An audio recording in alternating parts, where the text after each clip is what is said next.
Hey guys, my name's Austin, and this is Food is Our Fuel. Imagine for a moment that you're on your way to work and you're already running a few minutes behind. And when you check your dash, you realize that your fuel gauge is running on empty.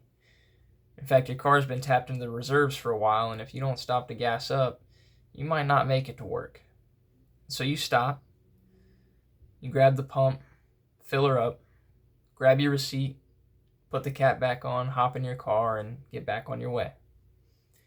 And on down the road a ways, you start to hear some clanking, some rattling, some noises coming from your car that weren't there before. Shortly after that, you're forced to pull over, noticing smoke rising up from underneath your hood. And so you get out, and just as you're about to lift the hood, your car bursts into flames. Upon inspecting your receipt, it's only then that you realize you accidentally filled your vehicle with diesel fuel in your haste. See, vehicles are crafted and created to run on a particular type of fuel, whether it be gasoline or diesel. Likewise, the human body is crafted and created to run on a certain type of fuel in order to carry out its function. And so when you fill a vehicle with the wrong kind of fuel, it can cause some pretty serious damage and even irreparable harm. The same is true for the human body. But while vehicles have an abundance of parts to replace, and in the worst case scenario, you can always go find another one, we get one body, and spare parts are few and far between. And so the purpose of Food is Our Fuel is to reach as many people as possible, to inform and educate them on the importance of a nutritious diet and the role that it plays in living a healthy life. And so, if you will, allow me to share with you a few statistics that showcase the importance and the impact that a diet can have on our health. In 2017, 11 million deaths worldwide were attributed to poor diet. 9.5 million of those of cardiovascular disease. 913,000 of those were of cancer, and 338,000 of those were of diabetes. And the greatest dietary risk factor related to these deaths was a surplus intake of sodium, too much salt.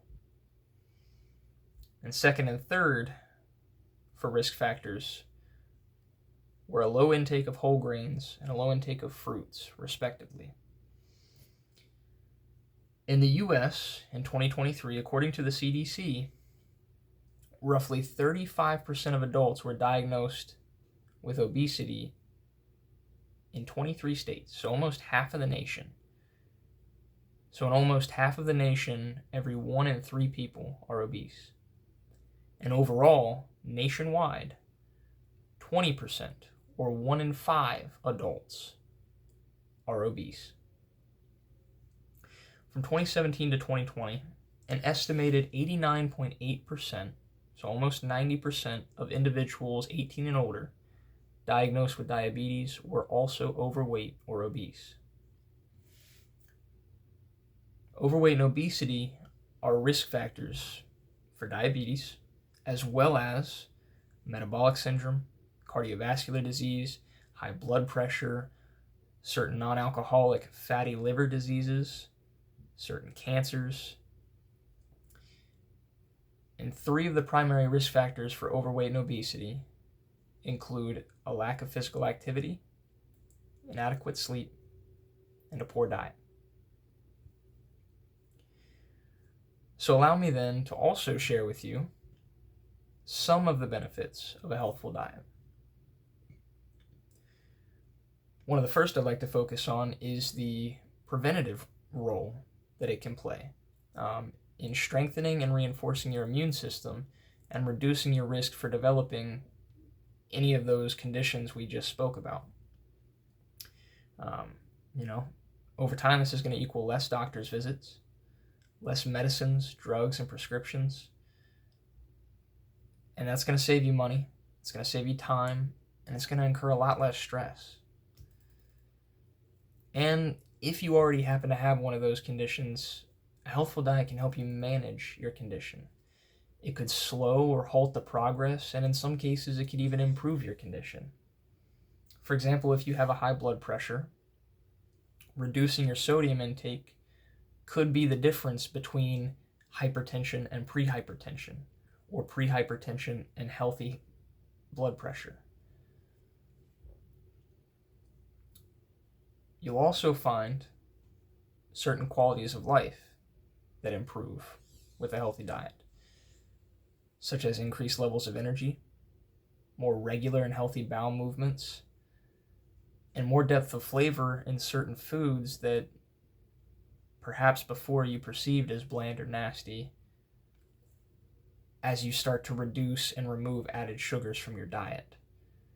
For example, something that I experienced personally in my own life and that I've talked to people about is transitioning from white bread to 100% whole wheat bread. I've heard some people describe whole wheat bread as tasting like cardboard after they've lived on white bread all of their lives, and that's because of the amount of sugar that is pumped into loaves of white bread. On top of that, eating healthier is also going to place you in a position where you're going to need to cook for yourself. You're going to have to learn to cook for yourself, or learn new ways to cook if you already have some cooking experience under your belt. So it helps to look at this as an opportunity to learn a new skill or to improve upon current ones. And it's also an opportunity to bond with others, family, friends, you name it.